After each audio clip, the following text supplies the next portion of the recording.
오늘도 하나님께서 행하신 일을 또 간증할 분이 계시죠. 우리 오해선 집사님 나오실 때 큰 박수로 맞이하겠습니다.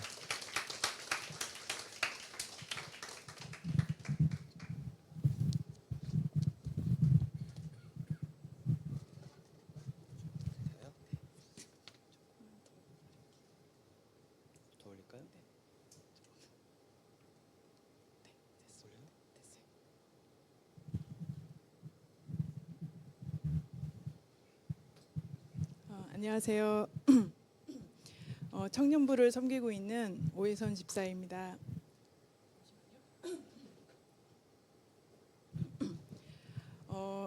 제 간증 차례에 연한 예배로 드린다고 해서 다음으로 좀 미루고 싶었는데 그냥 순종하는 마음으로 이 자리에 섰습니다. 1년 반 정도 청년들하고 함께 하고 있는데요.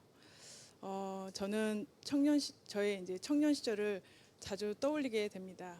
그 시간은 제가 주님을 만나서 새로운 삶을 살게 되어 지금까지 오게 된 너무나도 소중하고 귀한 시간이었습니다.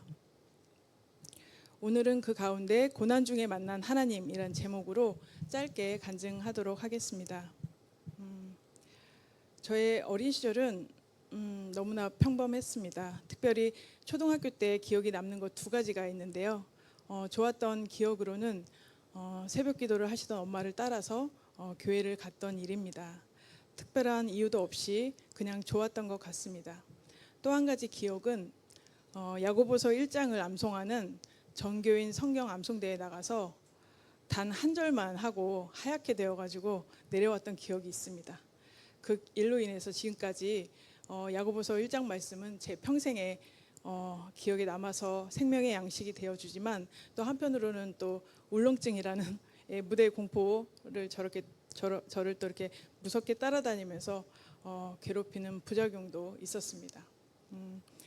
저는 하나님을 잘 알지 못한 채 특별한 의심도 없이 교회는 그냥 저의 삶의 일부가 되어서 대학 졸업까지 뜨겁지도 차지도 않은 그런 교회 생활을 하면서 살았습니다.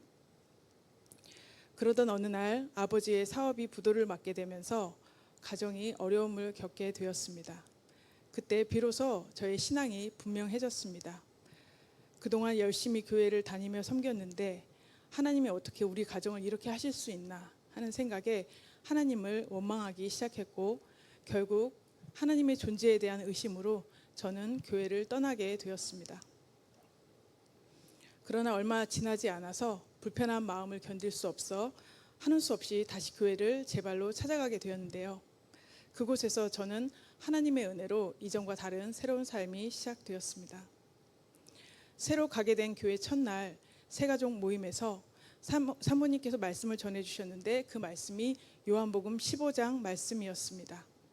예수님이 포도나무이고 우리는 가지라고 하시면서 가지가 포도나무에 붙어 있으면 저절로 열매를 맺는다라는 말씀을 전해주시면서 교회에 꼭 붙어 있으라고 하셨습니다. 신앙과 삶의 새로운 돌파구가 필요했던 저는 이곳에서 1년만 다녀보기로 결심했습니다. 1년 안에 하나님이 살아계시고 저를 만나주시지 않는다면 그때는 진짜 교회를 떠나야겠다는 마음이었습니다. 어떻게 되었을까요?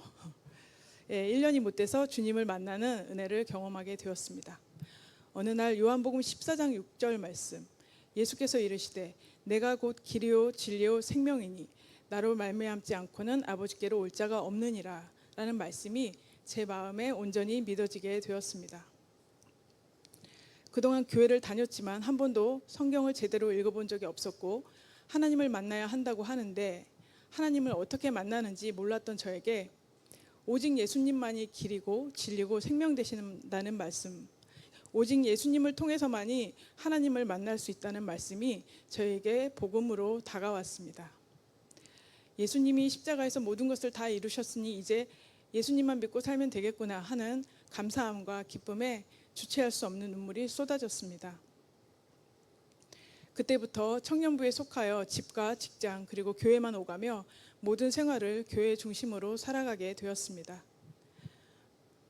믿음도 없었고 성경 지식도 없었지만 교회에서 보내는 시간은 즐거웠습니다.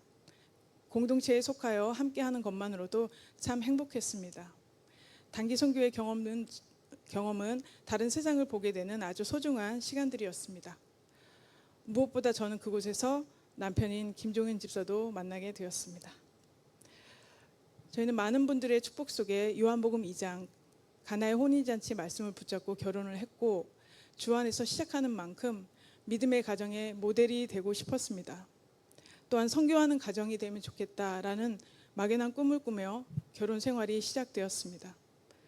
그러나 그 기쁨도 잠시, 결혼 생활은 쉽지 않았습니다. 바로 제 질병 때문이었습니다.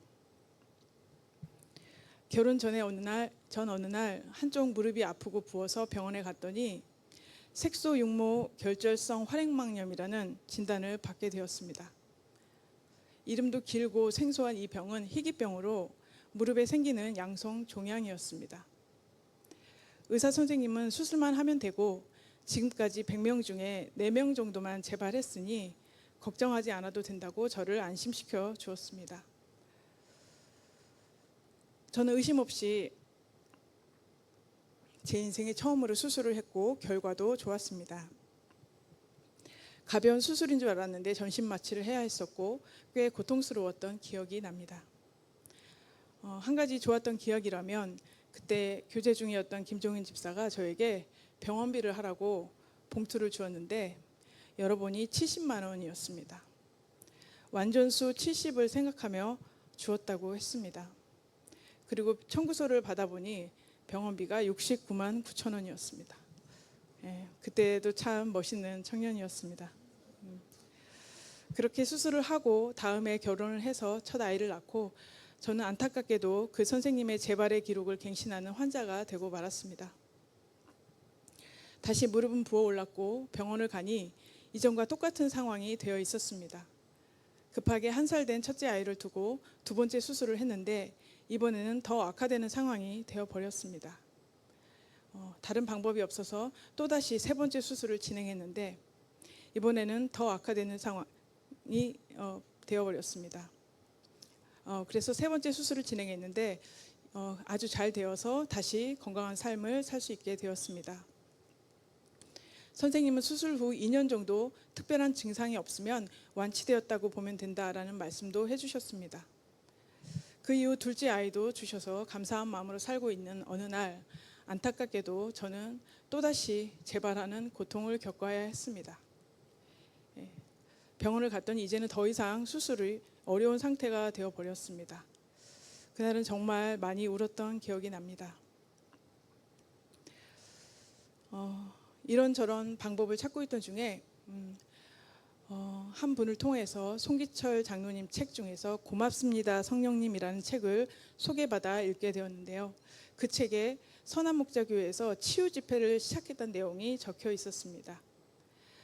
책의 내용보다는 그저 여기 가면 나도 고침을 받을 수 있겠다라는 소망이 생겨서 곧바로 교회로 달려갔습니다.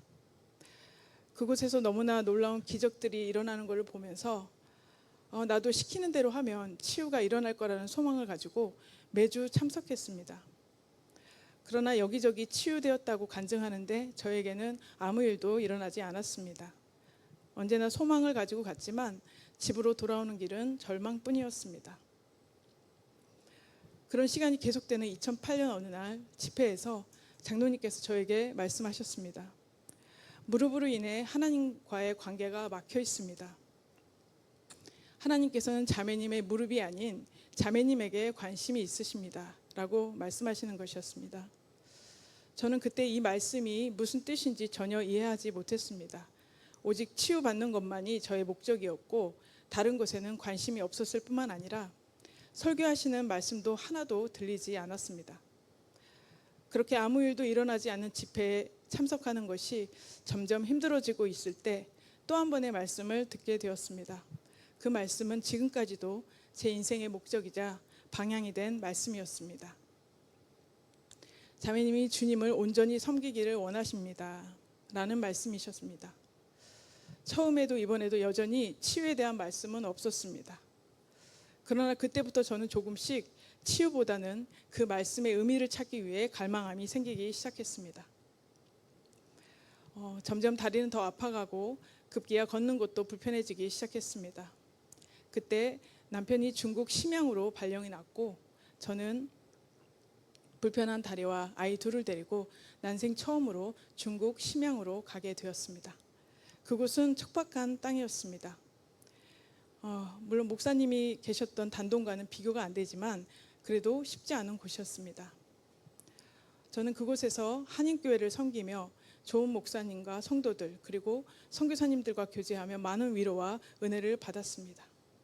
치료받는 것 또한 열심히 했습니다. 한국과 중국을 오가면서 치료를 받았고 중국의 많은 민간요법도 시도해 보았으나 결국 3년 후 중국을 떠나는 시점에는 목발과 지팡이를 의지하며 살 수밖에 없는 모습이 되어버렸습니다.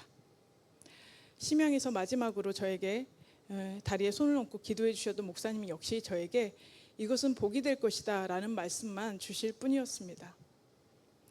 가장 힘들었던 심양에서의 삶은 눈물로 지낸 삶이자 광야 그 자체였습니다. 다리는 더 이상 병원에서 손을 쓸 수 없는 가장 심각한 상태였고 마음은 날마다 치열한 전쟁터였습니다.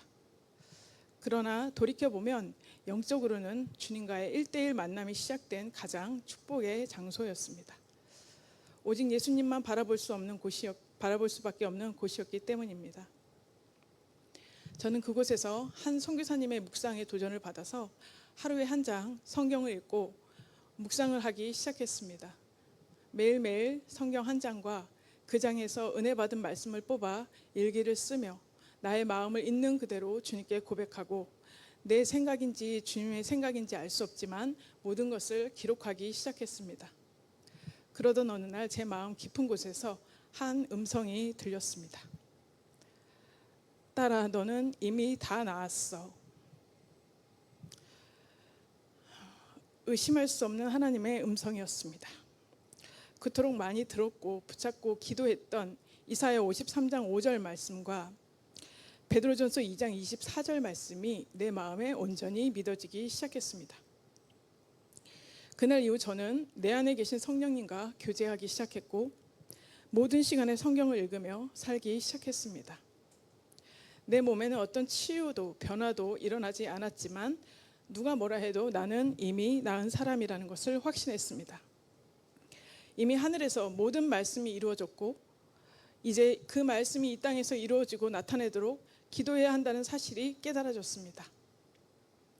다리가 아파 다닐 수 없던 저의 고통은 더 이상 고통이 아니라 골방에서 주님을 만나는 행복한 시간으로 바뀌었습니다. 성경의 스토리는 전부 저의 스토리 같았습니다. 기록된 말씀이 나에게 한 말씀씩 레마로 다가올 때마다 말할 수 없는 기쁨을 느끼게 되었고 말씀이 정말 꿀송이같이 느껴졌습니다. 그렇게 중국의 3년을 마무리하고 돌아온 한국 생활은 지팡이를 의지하며 살아가야 했기에 쉽지 않았습니다. 그러나 주님을 향한 나의 사랑은 더욱더 깊어져 갔고 매일매일 말씀을 읽고 주님을 알아가며 영적으로는 충만한 시간을 보내게 되었습니다. 그제서야 하나님이 왜 아픈 다리보다 나에게 더 관심이 많다고 하셨는지 이해가 되었습니다. 하나님은 나의 고통을 당장이라도 해결해 줄 수 있는 전능하신 분이십니다. 그러나 주님은 내가 온전히 구원받길 원하셨습니다. 무엇보다 나와 친밀한 관계를 원하셨습니다. 온전히 주님을 섬기라는 말씀 또한 내가 완벽해지는 것이 아니라 성숙해 가는 것임을 알게 되었습니다. 주님은 갈등과 문제를 통해서 내가 주인 되어 살았던 영역들을 하나씩 바꾸고 계셨습니다. 주님을 사랑한다고 하면서 여전히 변하지 않는 나의 연약한 모습과 죄인된 모습에 낙심이 되고 포기하고 싶을 때도 많았지만 그때마다 고린도후서 5장 17절 그런즉 누구든지 그리스도 안에 있으면 새로운 피조물이라 이전 것은 지나갔으니 보라 새 것이 되었도다. 이 말씀을 붙잡고 일어나면 언제나 새 마음으로 다시 시작할 수 있었습니다. 주님이 정말 원하시는 것은 넘어지는 것이 아니라 넘어져도 오뚜기처럼 일어나는 것임을 알게 되었습니다. 주님을 뜨겁게 만나고 보니 더 이상 세상에 치료는 필요 없다는 생각이 들었습니다. 사실 모든 치료 방법을 다 써서 더 이상 방법이 없는 상태였습니다. 조금 불편하게 살면 어때? 이 땅의 삶은 잠깐이고 끝이 아닌데. 주님 한 분이면 충분하지. 이제는 시편 23편의 고백이 제 인생의 말씀이 되어 있었습니다. 그래서 주님께 진심으로 고백했습니다. 주님, 저 치료 안 해주셔도 괜찮아요. 주님 한 분이면 충분합니다. 그렇게 삶은 힘들지만 영적으로 행복한 시간을 보내는 어느 날, 딸의 친구 엄마가 저에게 한 의사가 있는데 꼭 한번 가봤으면 좋겠다라는 문자를 보냈습니다. 저는 고맙다고 인사했지만 사실 병원에 갈 마음이 없었습니다. 그럼에도 계속 그 문자가 생각나 정말 마지막으로 한 번만 가보자는 마음으로 병원을 가게 되었습니다. 그 의사 선생님은 저에게 왜 이렇게 살았냐고 하시면서 당장 수술을 하자고 하셨습니다. 저는 더 이상 수술을 하고 싶지 않아서 수술을 하지 않아도 된다고 말씀드리다 보니 선생님은 수술을 하자고 하고 저는 안 하겠다고 하는 이상한 상황이 벌어졌습니다. 저는 주님께 고백도 드렸고 괜히 수술해서 더 망가지면 어떡하나 하는 생각이었습니다. 그런데도 선생님은 스케줄까지 조정하며 2주 안에 날짜를 잡고 저를 설득하셨습니다. 그분의 모습을 보며 저는 점점 하나님이 인도하셨다는 확신이 생겼고 바로 수술을 하기로 결정했습니다. 선생님은 그동안 제가 의사를 통해 받았던 모든 상처와 아픔을 잊을 만큼 따뜻하고 최선을 다해서 수술을 진행해 주셨습니다. 10시간 이상 진행했던 큰 수술이었음에도 많은 분들의 기도로 저는 회복되었고 다시 온전히 걸을 수 있게 되었습니다. 10년이 지난 지금까지도 건강하게 지켜주고 계십니다. 고백 이후 하나님께서 일하신 급속한 치료, 그리고 지금까지도 매년 정기검진을 받을 때마다 의사 선생님은 웃으면서 그날 일을 얘기하십니다. 모든 것을 주님이 하셨습니다. 중국 심양에서 목사님이 저에게 복이 될 거라고 하신 말씀대로 아팠던 14년의 시간들은 제 인생의 가장 귀한 시간이며 없어서는 안 되는 축복의 시간이었음을 온전히 고백합니다. 시편 119편 17절 고난 당하는 것이 내게 유익이라 이로 말미암아 내가 주의 율례를 배우게 되었나이다. 저의 고백입니다. 고난 가운데 주님을 만나면 반드시 복이 됩니다. 고난으로 끝나지 않습니다. 주님만 사랑하는 사람으로 만들어 가실 뿐만 아니라 그 주님과 동행하는 축복을 누리게 하십니다. 저에게 있는 예수님의 흔적은 저를 사랑하시며 더욱더 온전하게 하시는 축복이 되었습니다. 지금까지도 함께 하셨고 앞으로도 저와 저희 가정에 주신 약속의 말씀들을 어떻게 신실하게 이루어 가시며 복이 되게 하실지 기대하고 있습니다. 끝으로 여러분에게 세 가지 말씀을 드리고 마치도록 하겠습니다. 첫 번째는 예수님께 붙어 있으십시오. 공동체 안에 속해 있으십시오. 아무리 힘들고 어렵고 이해되지 않는 상황일지라도 예수님께 꼭 붙어 있으십시오. 떨어져 나가면 안 됩니다. 여러분과 제가 할 일은 마지막까지 예수님께 붙어 있는 것 뿐입니다. 그러면 예수님이 반드시 열매를 맺어 가십니다. 두 번째는 하나님을 알아가는 데 힘쓰십시오. 갈망하는 자를 만나 주십니다. 잠언 2장 4절에서 5절 말씀. 은을 구하는 것 같이 그것을 구하고 감추어진 보배를 찾는 것 같이 그것을 찾으면 여호와 경외하기를 깨달으며 하나님을 알게 된다고 말씀하십니다. 하나님을 알게 되면 하나님을 사랑하게 됩니다. 하나님을 사랑하면 전부를 드리게 됩니다. 세 번째는 거룩한 꿈을 꾸고 주님께 올려드십시오. 주님은 그 고백을 기뻐하십니다. 그리고 그 고백대로 여러분의 삶을 인도해 가십니다. 반드시 주님이 하셨다고 고백하게 될 뿐만 아니라 여러분의 삶을 통해서 에스겔 47장의 말씀대로 여러분이 가는 곳마다 생명이 살아나는 축복을 누리게 될 줄 믿습니다. 모든 영광을 주님께 올려드립니다. 감사합니다.